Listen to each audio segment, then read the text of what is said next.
Assalamualaikum warahmatullahi wabarakatuh. Hai teman-teman penggemar cerita horor. Gimana kabar kalian? Semoga kalian sehat selalu dimanapun kalian berada. Cerita kali ini menceritakan kisah 4 orang mahasiswi yang diteror hantu perempuan bernama Mayang, yaitu hantu penghuni kontrakan di kota Semarang. Mungkinkah mereka bertahan di kontrakan tersebut? Lalu, bagaimana kelanjutan ceritanya? Langsung saja, Mode Wingit dimulai.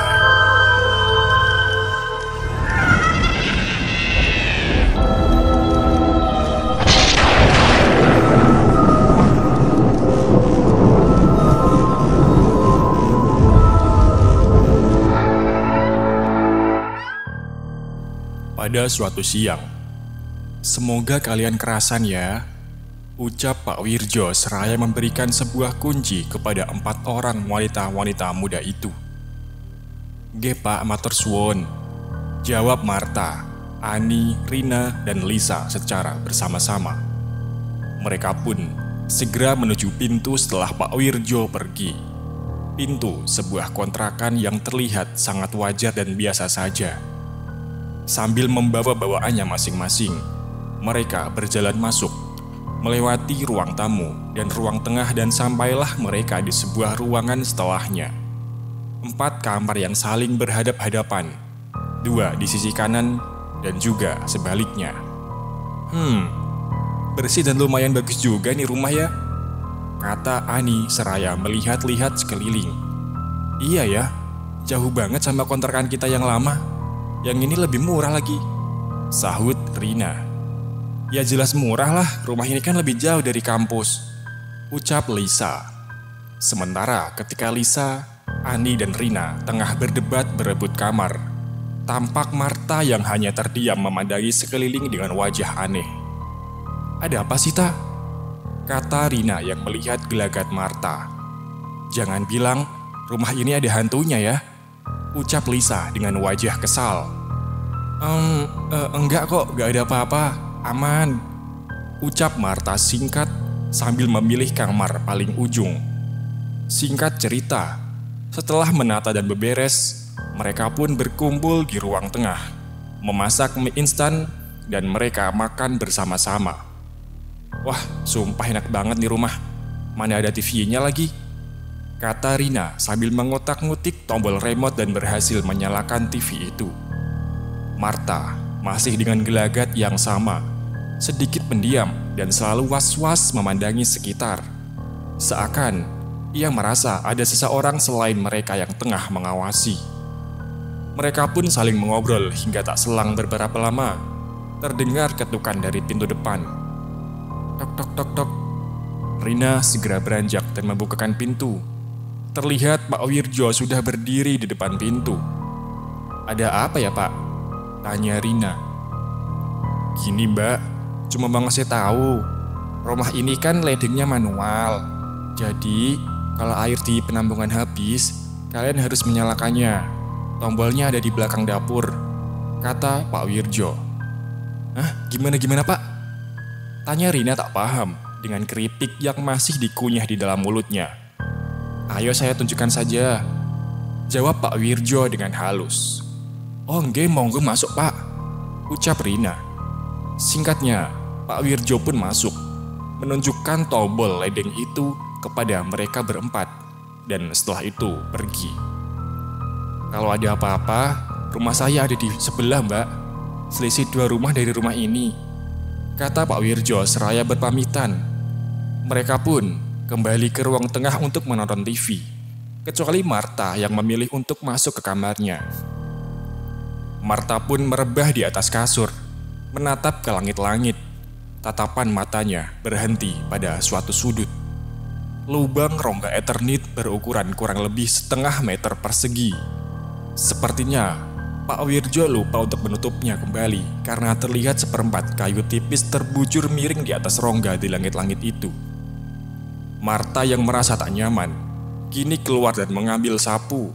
Dengan gagangnya, ia menekan kayu tipis itu dan perlahan menggeser-geser hingga hampir menutup rongga langit-langit kamarnya itu.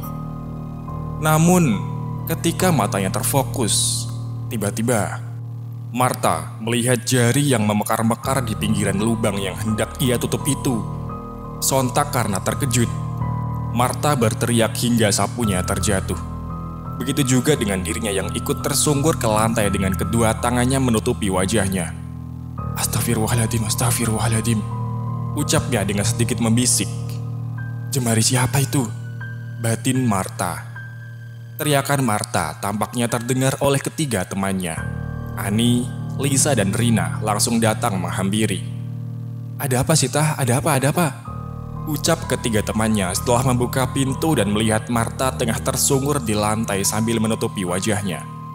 Rina menghampiri, menepuk tubuhnya, mengajak Martha untuk bangkit dari situ. Ada apa sih, Tah? Tanya Rina. Martha tak menjawab, sambil perlahan membuka tangan yang menutup wajahnya.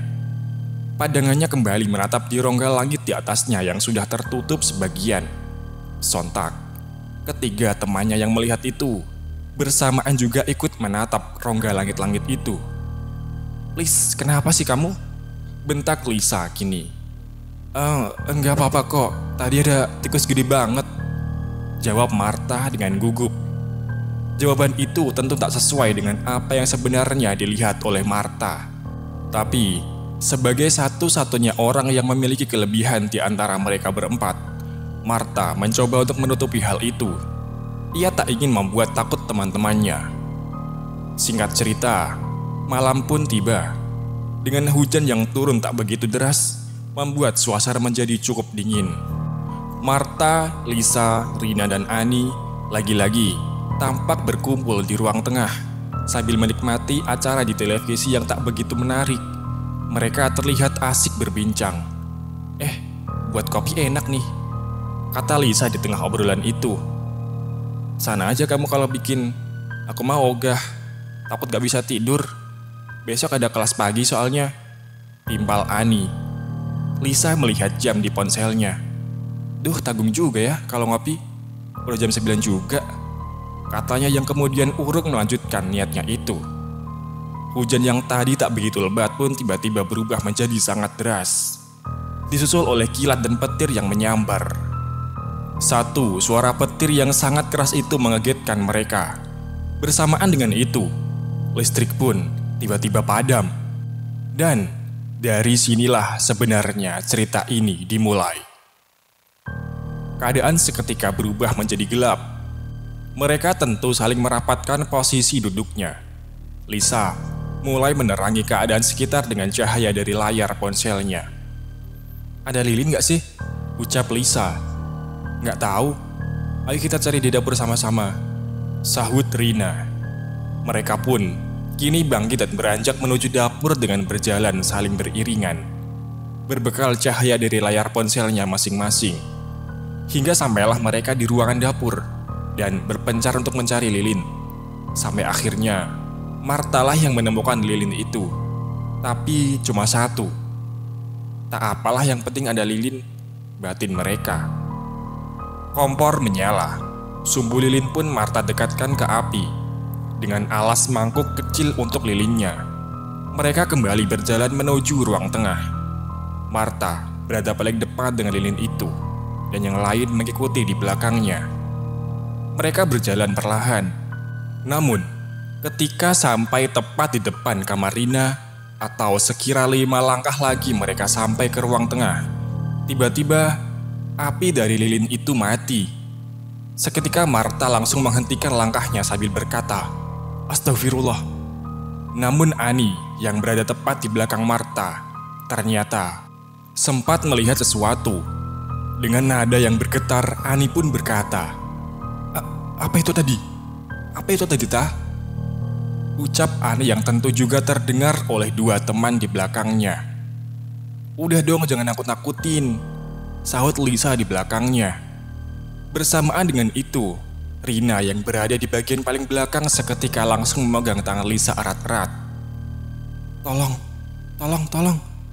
ucap Rina gagap membisik. Lisa menoleh dan menatap Rina, menyinari wajahnya dengan layar ponselnya. Rina tampak gemetar dan mulai mengeluarkan air mata. Seraya perlahan kepalanya menunduk untuk memeriksa apa yang ada di kakinya. Rina berteriak namun pelan. Lisa yang tak paham langsung menyeret temannya itu. Dan akhirnya mereka semua pun berhamburan berlari hingga sampai di ruang tengah. Bingung, takut dan gelisah jelas tampak di raut wajah mereka masing-masing. Martha yang kini tampak menunduk ketakutan sambil terus memegangi mangkuk lilin itu. Rina yang tak berani membuka matanya. Ani yang memeluk bahu Martha. Dan Lisa yang masih tampak kebingungan menatap sekeliling. Bersamaan dengan itu, kilatan petir yang menyambar-nyambar membuat suasana menjadi terang walau itu hanya sekejap. Lisa mendadak menyenggol tubuh teman-temannya itu. Siapa itu di ruang tamu?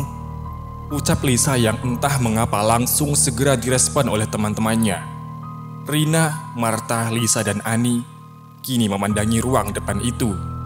Dari ruang tengah, saat pertama kali mereka menatap, memang yang terlihat hanyalah kegelapan. Namun, ketika kilatan petir mulai menyambar dan sekejap menerangi ruangan itu, terlihatlah sosok wanita berbaju putih yang tengah duduk di atas meja. Sangat jelas, wajah dari sosok itu menatap menyeringai ke arah mereka berempat. Rina yang pertama kali berteriak membuat semuanya panik. Udah tenang, diam aja, jangan lihat ke situ. Ucap Martha dengan gagap dan gugup. Dengan perlahan-lahan, mereka bergeser ke sudut ruangan dengan penuh ketakutan. Tanpa ada yang berani menoleh ke arah sosok itu lagi, kecuali Martha yang sesekali melirik ke arah ruang tamu. Sosok itu masih ada, jelas dan berdiri di situ. Entah berapa lama mereka meringkuk ketakutan, hingga akhirnya listrik pun kembali menyala, membuat mereka sedikit merasa lega. Perlahan, mereka mulai membuka matanya masing-masing, menoleh lagi ke arah ruangan itu, ruangan di mana sosok itu tadi berdiri. Tak ada lagi sosok wanita itu. Suasana juga sudah terlihat lengang berikut dengan hujan yang perlahan mulai reda. Mereka berempat dengan wajah-wajahnya yang masih ketakutan sambil mulai bangkit dan berjalan ke kamarnya masing-masing dengan penuh keraguan. Tak ada lagi percakapan atau memang tak tahu apa yang harus mereka bicarakan karena masih bingung dengan apa yang terjadi tadi. Namun seketika, suasana itu pun pecah ketika tangan mereka menyentuh gagang pintu kamarnya masing-masing. Karena entah dari arah mana, terdengar suara tawa yang memekik sangat keras. Rina, Martha, Lisa, dan Ani langsung berteriak, berhamburan dan saling berpelukan. Tawa itu terdengar bukan seperti manusia. Entah makhluk apa itu. Tawanya mengikik dengan tempo yang begitu cepat tanpa jeda. Rasa takut sudah membuat mereka semua tak tahan lagi. Dan dengan penuh emosi salah satu dari mereka, yaitu Martha, langsung berteriak sambil berkata, "Woi, bangsat. Kalau berani, keluar kamu. Jangan ganggu kami." Teriak Martha dengan nada yang bergetar. Sejenak, suara itu bertahan namun kemudian menghilang. Pasti, ini dari sosok yang tadi menampakkan diri di ruang tamu itu. Batin Martha dengan nafasnya yang terengah-engah. Tak tahu apa yang harus mereka lakukan. Meski ini bukanlah pengalaman pertama untuk Martha bersentuhan dengan hal seperti itu. Tapi tidak untuk tiga temannya, yang kini terlihat amat sangat ketakutan. Mereka berempat pun memutuskan untuk masuk ke kamar Rina. Bersama-sama, kini mereka meringkuk saling berdekatan di atas kasur. Ini baru sehari kita tinggal di rumah ini, udah kayak gini. Pokoknya, besok aku mau cabut, ucap Rina seraya mengusap air matanya. Terus kita mau pindah kemana? Kita udah bayar full. Aku gak berani minta lagi ke orang tuaku. Dengan alasan apa? Rumah ini ada setannya, jawab Lisa. Udah dong, udah, kata Ani. Kita bertahan dulu aja. Bareng 3-4 hari lagi, nanti aku coba kasih tahu sepupuku yang bisa mengatasi hal-hal kayak gini, ucap Martha di tengah perdebatan kecil itu. Hingga selang beberapa lama, satu persatu dari mereka pun mulai merebah di atas kasur. Meski terasa sempit, Tapi inilah mungkin cara terbaik untuk mereka melewati malam yang kacau ini. Rina menyalakan musik dari ponselnya, membiarkannya menyala sampai mereka semua terlelap. Sekitar pukul 6 pagi, mereka semua terbangun oleh suara bunga Tinah, istri Pak Wirjo yang sedang menyapu di halaman rumah kontrakan itu. Ani yang teringat bahwa ia ada kelas pagi ini langsung bangkit berjalan menuju kamarnya dan setelah itu mandi.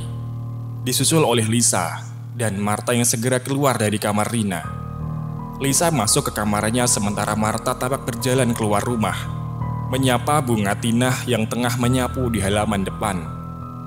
"Pagi, Bu," ucap Marta seraya menganggukkan kepalanya. Mbak, sudah pada bangun ya? Gimana semalam tidurnya? Nyenyak kan?" kata bunga Tinah dengan ramah. Iya Bu, nyenyak kok," jawab Marta dengan sedikit gugup. "Alhamdulillah kalau nyenyak," ucap bunga Tinah lagi. Tak lama kemudian, Lisa muncul dari belakang sambil membawa secangkir teh dengan sekonyong-konyong. Ia berkata, "Rumah ini ada penunggunya ya Bu? Kami semalam diganggu," ucap Lisa ketus. Marta tampak menyenggol-nyenggol tubuh Lisa, mengisyaratkan agar ia tak sembarangan bicara. "Apaan sih kamu, Sa?" kata Marta. Bunga Tinah tersenyum, menoleh menghentikan sejenak aktivitasnya sambil berkata, "Alah, gak apa-apa. Ia cuma mau kenalan aja. Nanti lama-lama kalian juga terbiasa," jawab bunga Tinah dengan halus. Bersamaan dengan itu, tampak Ani yang sepertinya hendak berangkat ke kampus muncul dari belakang mereka berdua. "Minggir-minggir, aku takut telat nih," ucapnya sambil berjalan menyelip di antara Marta dan Lisa. Ani pun menyapa bunga Tinah dan selanjutnya pergi berlalu dengan terburu. "Saya masuk dulu nggih, Bu," kata Marta kepada bunga Tinah yang selanjutnya diikuti juga oleh Lisa. Itu yang punya kontrakan ya? Udah gila ya kita disuruh terbiasa setelah kejadian semalam?" tanya Lisa sambil mengikuti Marta yang sedang berjalan menuju dapur. "Hus, bukan. Itu cuma orang yang disuruh ngurusin rumah ini aja. Yang punya rumah ini bukan orang sini," jawab Marta seraya mengambil cangkir dan menuangkan air hangat. "Oh iya, kamu jadi hubungin sepupumu kan? Buat nanganin ini?" tanya Lisa lagi. "Iya, nanti aku telepon orangnya," jawab Marta singkat sambil menyesap minumannya. Hampir bersamaan dengan itu, Rina datang dengan handuk dan peralatan mandi yang ia bawa. Sambil melewati Marta dan Lisa yang tengah berdiri di ruangan dapur itu, ia pun berkata, "Pokoknya, kalau kejadian semalam terulang lagi, aku bakalan cabut dari rumah ini," ucapnya sambil berjalan menuju kamar mandi. Marta mengambil ponsel dari saku celananya, menepati janjinya untuk menghubungi sepupunya itu. "Nanti sore sepupuku mau kesini," ucap Marta setelah menutup panggilan dari sepupunya itu. Singkat waktu, sekira pukul 9 pagi, Rina berangkat ke kampus. Begitu juga dengan Lisa yang menyusul setelahnya sekira pukul 10 pagi. Sementara sekarang tinggal Marta sendirilah di rumah kontrakan ini. Karena kebetulan, hari ini dia memutuskan untuk tidak ke kampus dulu. Entah apa alasannya, yang jelas, ada sesuatu yang harus Marta lakukan hari ini yang berhubungan dengan kejadian semalam tentunya. Marta tengah berada di kamarnya, bermain dengan laptopnya, menonton film-film yang sebenarnya sudah pernah ia tonton sebelumnya. Entahlah, mungkin ia merasa suntuk saja, atau hanya sekedar ingin membunuh waktu. Berjam berlalu, perutnya mulai keroncongan. Marta pun bangkit dan berjalan menuju dapur untuk memasak mie instan. Seraya menunggu matang, ia pun mulai iseng memeriksa keadaan sekitar, membuka pintu belakang dapur yang terhubung ke pekarangan. Seketika, matanya tertuju ke arah sumur di sisi kanan pekarangan itu. "Oh iya, ngisi air daripada nanti kehabisan," ucapnya sambil berjalan ke arah sumur dan memencet saklar ledeng yang kemarin ditunjukkan oleh Pak Wirjo. Setelah itu, ia pun kembali berjalan masuk menuju dapur dan menyadari mie yang dimasaknya sudah hampir matang. Mie sudah siap, tertata di atas piringnya. Marta berjalan pelan kembali ke kamarnya. Ia pun makan seraya memandangi layar laptopnya. Sekira ketika ia sudah hampir selesai dengan makanannya itu, tiba-tiba terdengar suara yang menyebut namanya. "Shh, hei Marta." Suaranya terdengar cukup jelas di siang itu, walau dengan nada yang berbisik. Mata Marta langsung terbuka lebar, memandangi sekeliling, menjeda tayangan laptopnya untuk meyakinkan suara yang baru saja seperti ia dengar. Halu nih aku. Masa siang-siang bolong begini? Batin Marta sambil kembali menghentikan jeda dan meneruskan tontonannya. Seraya memandang layar, Marta memakan suapan terakhirnya. Dan bersamaan dengan itu, suara itu terdengar lagi. "Shh, hei Marta." Suara itu terdengar jelas membisik di dekat telinganya, membuatnya sempat terkejut sampai-sampai menjatuhkan garpu yang digenggamnya.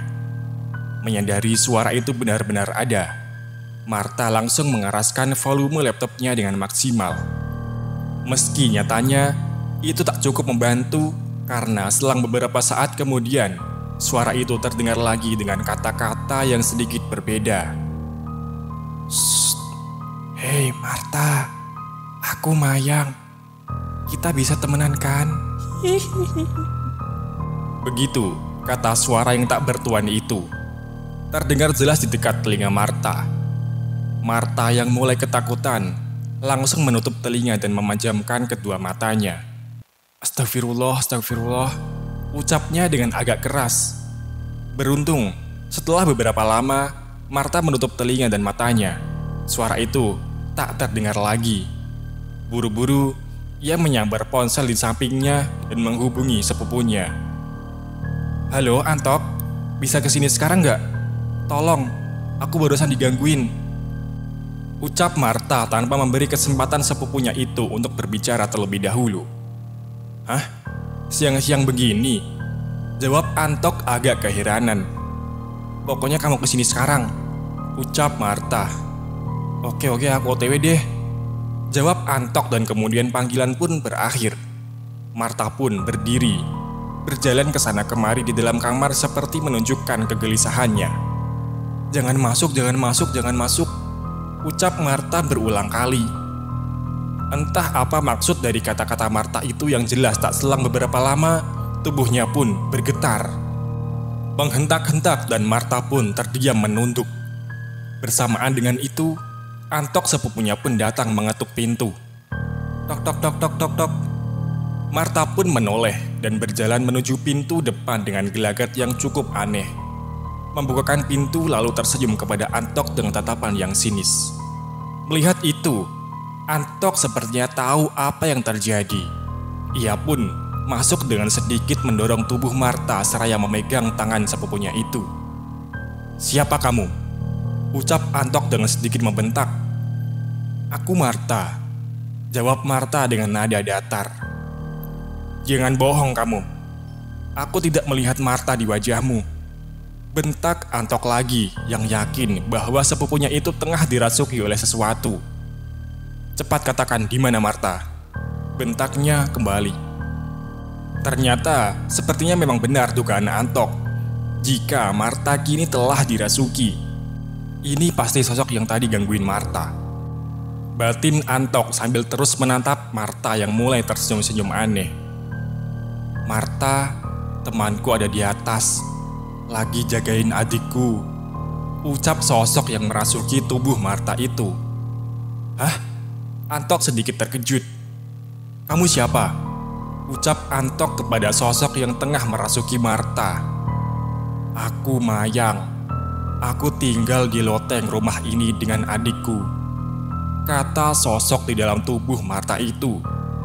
Antok kembali terkejut dan melepaskan genggaman tangannya. "Keluarlah kamu sekarang, kembalikan Marta ke tubuhnya lagi," kata Antok dengan nada tinggi.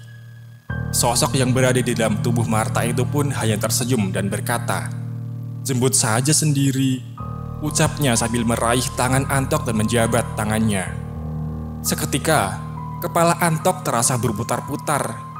Tepat beberapa detik setelah sosok yang tengah merasuki Marta itu menjabat tangannya. Sekejap, pandangan Antok menjadi gelap, kemudian kembali terang. Namun, ketika ia membuka matanya, Antok sudah berada di tempat yang berbeda yang kondisinya sangat sulit untuk dijelaskan. Tampaknya, makhluk yang bernama Mayang itu membawa Antok untuk menjemput Marta di tempatnya. Marta!" teriak Antok di tempat itu. "Marta!" teriak Antok lagi. Tak ada jawaban apapun dari Marta maupun sosok itu. Namun, samar-samar Antok mendengar suara tangisan yang seketika ia yakini itu adalah tangisan dari Marta sepupunya. Antok pun bangkit dan mengikuti sumber suara itu sambil terus memanggil-manggil nama Marta tanpa henti. Hingga tak lama kemudian, di sebuah sudut di antara ribuan pohon-pohon aneh, Antok melihat Marta yang tengah duduk memeluk kakinya sambil menangis. Tampak juga di samping Marta berdiri dua sosok, laki-laki kecil dan wanita dewasa, menatap Antok sambil melambai-lambaikan tangannya, seperti menyuruh agar Antok segera datang menghampirinya. Dengan pelan dan penuh keraguan, Antok pun berjalan menghampiri, segera menarik tangan Marta dan segera berlari menjauhi sosok itu. Setelah itu, suasana pun kembali menjadi gelap. Antok dan Marta terbangun di ruang tengah dengan orang-orang yang sudah berkerumun di sekelilingnya. Tampak Ani, Lisa, Rina, Pak Wirjo dan Bunga Tinah yang segera berebut untuk membangunkan tubuh mereka.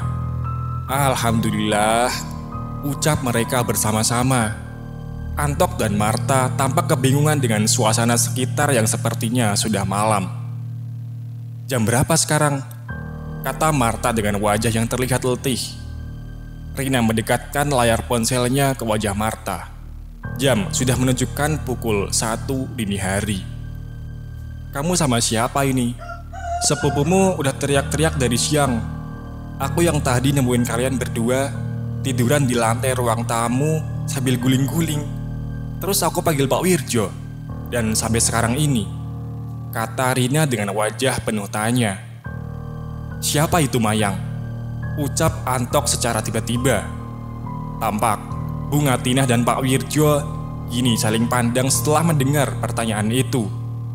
Dan disinilah Pak Wirjo mulai bercerita tentang sosok Mayang tersebut. Pak Wirjo berkata, Mayang adalah penunggu di sini yang dulu memang sengaja dipelihara oleh pemilik rumah ini sebagai penjaga. Sebenarnya bukan hanya Mayang, ada dua. Yang satunya adalah anak kecil bernama Ponco. Tapi memang yang satu ini jarang menampakkan dirinya, ucap Pak Wirjo dengan gugup dan terbata-bata. Pak Wirjo juga menambahkan, semenjak pemilik rumah ini meninggal dan diwariskan ke anak-anaknya, sosok Mayang ini memang kerap menjadi pengganggu, terutama untuk orang-orang yang baru menghuni rumah ini. Tapi dia sebenarnya tidak jahat. Mayang dan Ponco hanya kesepian saja, kata Pak Wirjo. Lisa, Ani dan Rina tentu terbelalak mendengar cerita dari Pak Wirjo barusan. Kecuali dengan Marta dan Antok yang sedikitnya sudah terbiasa menghadapi hal-hal seperti ini. Pokoknya aku besok mau cabut dari rumah ini. Ini baru hampir 2 hari aja, udah kayak gini. Gimana kita mau fokus kuliah? Ungkap Rina dengan perangai khasnya. Singkat cerita, Antok pun pulang. Begitu juga dengan Pak Wirjo dan Bunga Tinah yang sepertinya pasrah tak bisa menghalang-halangi jika semua penghuni rumah kontrakan ini mau pindah. Ya udah Mbak, kami pulang dulu. Nanti kalau ada apa-apa ketuk aja rumah kami.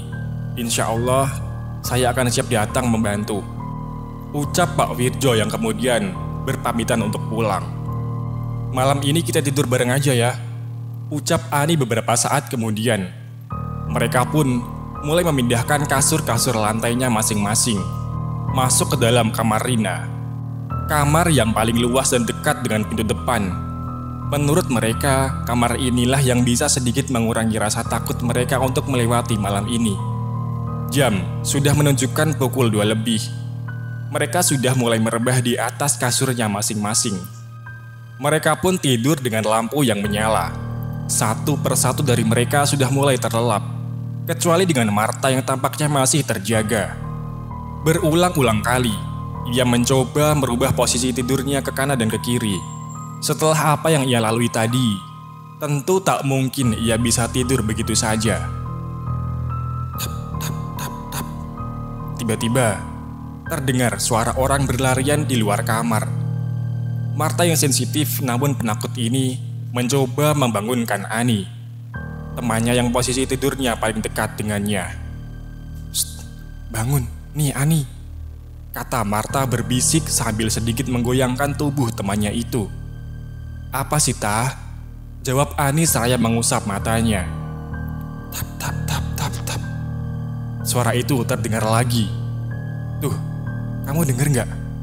tanya Martha kepada Ani. Rasa kantuknya tentu seketika lenyap mendengar itu. Dan dengan saling berpelukan, Martha dan Ani mencermati suara itu. "Sepertinya suara itu berada di atap rumah," ucap Ani berbisik dan semakin mempererat pelukannya. Tap, tap, tap, tap. Dan ketika suara langkah berlari itu semakin melambat, memang benar sepertinya. Martha yang kini mencoba memeriksa dengan mendekatkan dirinya ke pintu pun juga mengiyakannya. "Iya, kayaknya emang suaranya dari atap rumah. Tapi tetap aja, suaranya berada di luar kamar," ucap Martha setelah kembali ke posisinya semula. Hingga jeda beberapa saat suara langkah itu kian melambat, merangkak ke bawah dan semakin ke bawah. Kini terdengar seperti tengah merayap menapaki pintu kamar. Dan turunlah sosok itu dari pintu. Tap. Terlihat bayangan seseorang dari celah bawah pintu kamar. Martha dan Ani hanya bisa terdiam memandangi celah bawah pintu. Hingga sosok di balik pintu itu pun mulai seperti mencakar-cakar. Ucap sosok dari balik pintu itu dengan serak berbisik dan mendesis. Ani yang sudah tak bisa menyembunyikan ketakutannya itu pun langsung menangis menutupi mukanya, seraya mempererat pelukannya. "Ampun, ampun, ampun," ucap Ani. Jangan ganggu kami," kata Martha terbata. "Mayang, jangan ganggu kami, atau saya akan marah," ucap Martha lagi dengan agak pelan meski tampak penuh keraguan. Dan sosok itu pun terdiam, tak lagi bersuara. Untuk beberapa saat, Martha mulai berdoa untuk menenangkan diri. Namun tanpa ia sadari, Ani sudah tak sadarkan diri di dalam pelukannya. "Hei, nih Ani," kata Martha pelan, dan mulai menyadari bahwa Ani tak sadarkan diri. "Bangun nih, udah hilang," ucap Martha berbisik sambil menepuk-nepuk pipi temannya itu. Sungguh suasana yang tak bisa tergambarkan. Dengan pelan, Martha pun merebahkan tubuh Ani di sampingnya. Dengan ia yang juga ikut merebah. Martha menatap langit-langit, otaknya berpikir betapa kacaunya hal yang baru saja ia alami. Ketakutannya pun seakan mulai kebas tak berasa, berubah menjadi kekhawatiran dan hal apalagi yang akan terjadi nanti. Di antara lamunannya itu, Lisa pun memanggilnya. Ternyata, sedari tadi, Lisa juga mendengar itu, namun ia merasa terlalu takut untuk membuka matanya. "Tah, Martha," panggil Lisa pelan. Sontak Martha pun langsung menoleh ke arah Lisa yang sudah membuka matanya. "Apa itu tadi?" kata Lisa lagi berbisik. "Emang kamu juga dengar?" jawab Martha dengan sedikit membangkitkan tubuhnya dan melirik ke arah pintu kamar. "Iya, aku juga dengar. Tapi aku takut," jawab Lisa sambil merangkak dan mendesak di samping Ani yang tidur di samping Martha. "Sudah, kita sekarang tidur saja," ucap Martha sambil lagi-lagi melirik ke arah pintu lagi. Jelas, Martha tak ingin membuat suasana menjadi semakin tak nyaman. Hingga entah bagaimana, Martha dan Lisa pun berhasil terlelap dengan saling memeluk Ani yang entah pingsan itu berada di tengah. Singkat cerita, pagi pun tiba. Rina, si pemilik kamar yang semalam tak mengalami hal apapun, ia bangun paling awal. Mungkin sekira pukul 6 pagi. Tanpa berpikir macam-macam, Rina bangkit dari tidurnya, berjalan keluar kamar seraya membangunkan teman-temannya. Bangun, udah pagi nih. Pindah lagi ke kamar masing-masing, ucap Rina sambil membuka pintu. Ani tampaknya mendengar suara Rina tadi.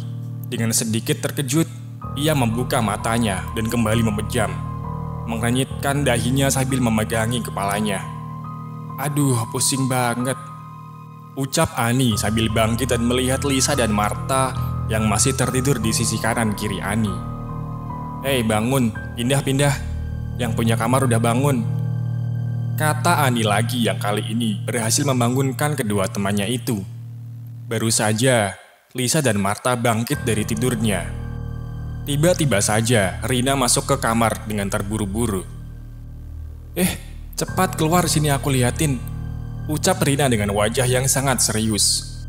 Sontak, mereka semua pun memeriksa keluar untuk melihat apa yang mau Rina perlihatkan. Tuh, apaan tuh?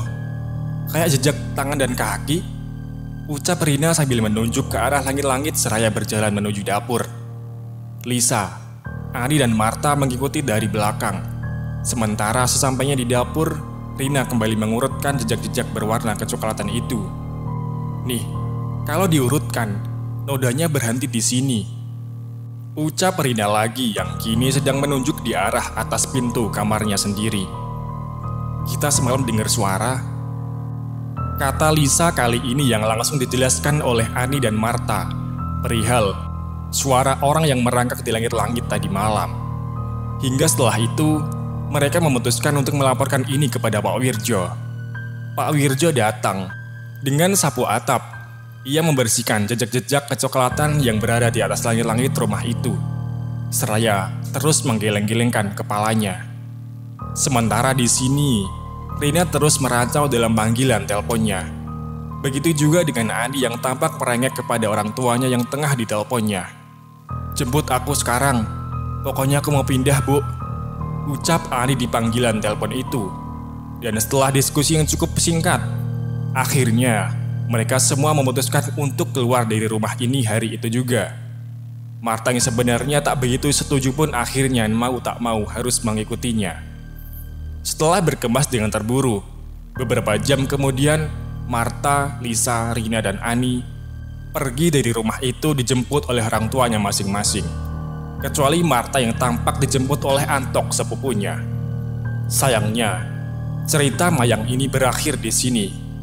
Kisah nyata di tahun 2018 tentang rumah kontrakan yang berada di pinggiran kota Semarang, tentu dengan nama tokoh yang saya samarkan. Menurut kalian, gimana cerita kali ini? Apakah kalian pernah mengalami hal serupa?